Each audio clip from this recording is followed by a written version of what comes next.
खबरें जो आपको सीधे जोड़ती हैं हमसे, जिनका आपकी जिंदगी पर होता है सीधा असर।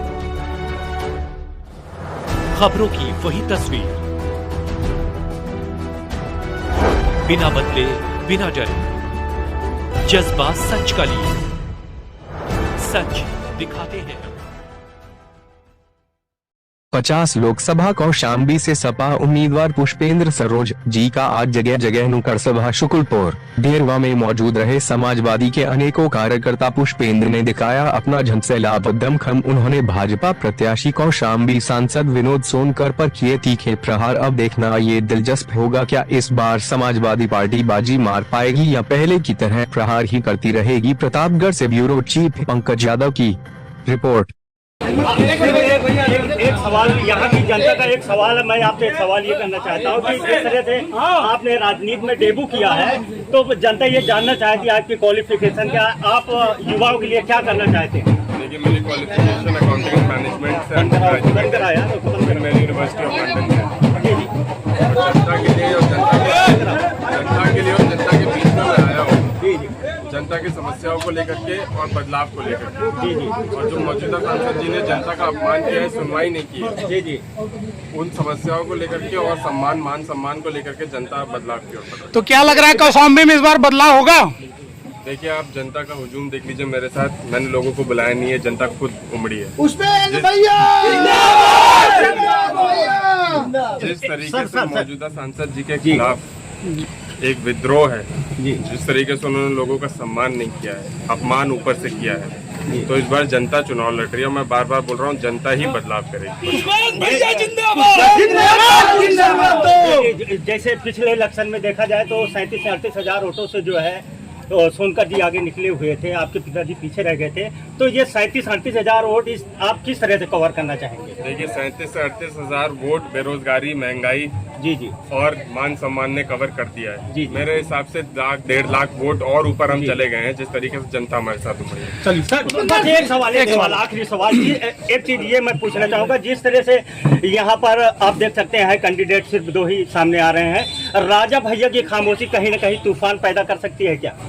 देखिए, हम यहाँ पर आए हैं, जनता 20 तारीख को वोट डालेगी। जी। जनता के सामने 2 कैंडिडेट हैं, एक मौजूदा सांसद है जिन्होंने कोई काम नहीं किया, जनता का अपमान किया, और एक नया युवक एक चेहरा है।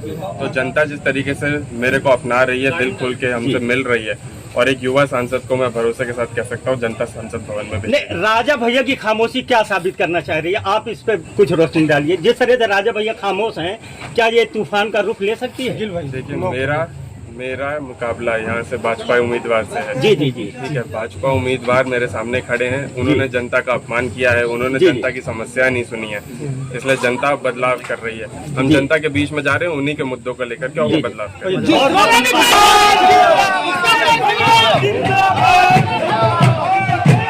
हैं। जिस तरह जनसैलाब समाजवादी पार्टी के कार्यकर्ता लगे हुए हैं विधिवत, इस बार क्या लग रहा है कौशाम्बी में बदलाव होगा?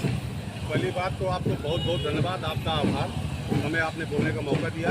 कौशाम्बी में बदलाव ही नहीं होगा। लगभग 2 लाख से अधिक मतों से हम लोग भारतीय जनता पार्टी के जो 10 साल के सिटिंग एमपी हैं विनोद सोनकर जी, जिनका कहीं अता पता नहीं है, जिनका कोई अस्तित्व नहीं है, वो 2 लाख से अधिक वोटों से हारने जा रहे हैं। और कुंडा बाबा का पूरे कौशाम्बी की जनता बहुत विकट परिस्थिति में उनको मात देने जा रही है।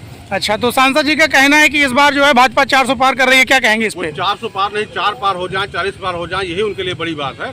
पूरे देश में एक बेहतरीन माहौल है विपक्ष के लिए। इंडिया गठबंधन की तरफ से एक बढ़िया माहौल है, जिसका फायदा इंडिया गठबंधन को होने जा रहा है। और जो एनडीए गठबंधन है, इनके 10 साल के जो कार्यकाल हैं, जो जिस तरह से महंगाई, भ्रष्टाचार, बेरोजगारी, झूठ, प्रपंच, छल, ये सब चीज़ों का जनता बखूबी उसको समझ चुकी है। और आने वाले समय में क्रम बाई क्रम जैसे मतदान हो रहे हैं, आने वाले समय में लगातार इंडिया गठबंधन बहुत तेजी से आगे बढ़ रहा है और सरकार बनने जा रहा है। अच्छा, तो जीतने के बाद सबसे पहला कार्य क्या होगा? युवाओं के लिए क्या करेगी समाजवादी पार्टी? बाद सबसे पहला कार्य जो होगा वो ये होगा कि आज 10 साल में इन्होंने जितना जनता को सताया है, उसका एक एक पाई का हिसाब लिया जाएगा। भारतीय जनता पार्टी के लुटेरों जो नेता हैं, उनसे एक एक पाई का हिसाब लिया जाएगा, और ये सब के सब जेल में डाले जाएंगे। फर्जी तरीके से जो धन कमाए हैं, जनता को जो त्रस्त किए हैं इसका एक पैसे का हिसाब होगा। तो उसके बाद जो युवाओं की सोच है, युवा जो उम्मीद करता है भारतीय जनता पार्टी से, हमारे राष्ट्रीय अध्यक्ष जी से, बड़ी मात्रा में रोजगार की उपलब्धि कराएंगे और एक बेहतरीन माहौल उत्तर प्रदेश और देश में आएगा। माननीय बीजेपी सांसद, वर्तमान जो सांसद हैं इसमें कौशाम्बी लोकसभा, उनका कहना है कि हमने बहुत विकास किया, राम मंदिर बन गई भाजपा सरकार में, इस पे क्या कहेंगे आप? राम मंदिर से किसी को क्या मिलता है आप बताइए? रोजगार राम मंदिर देता है?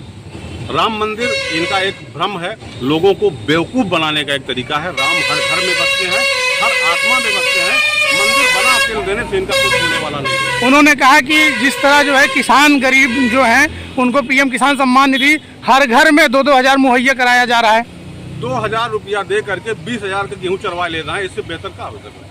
आप 2000 खाते में डाल रहे हैं, 20,000 का गेहूँ खुलेआम चल रहे हैं, तो नुकसान किसका हो रहा है? तो क्या लग रहा है इस बार परिवर्तन होगा कौशाम्बी लोकसभा में? परिवर्तन बहुत बेहतरीन माहौल है। आप पूरा कौशाम्बी में ही होगा या पूरे प्रदेश, पूरे देश में? पूरे देश में एक बेहतरीन माहौल है, पूरे देश में एक बेहतरीन माहौल दिखाई पड़ रहा है, जिसका लाभ विपक्ष यानी इंडिया गठबंधन को होने जा रहा है। चलिए, बहुत बहुत धन्यवाद। पार्टी से हमारे बीच अभी जो है मौजूद थे, ये लोगों का जो हुजूम लगा था, लगता है इनका कहना है कि इस बार बदलाव जरूर होगा। अब देखते हैं कि ये कहां तक खरा उतरते हैं और जनता इनका कितना सहयोग करती है और कितने % इनको वोट देती है और इनको जनता कितना लाइक करती है। बने रहिए Bharat TV 24 bureau chief Pankaj Yadav के साथ। जय हिंद।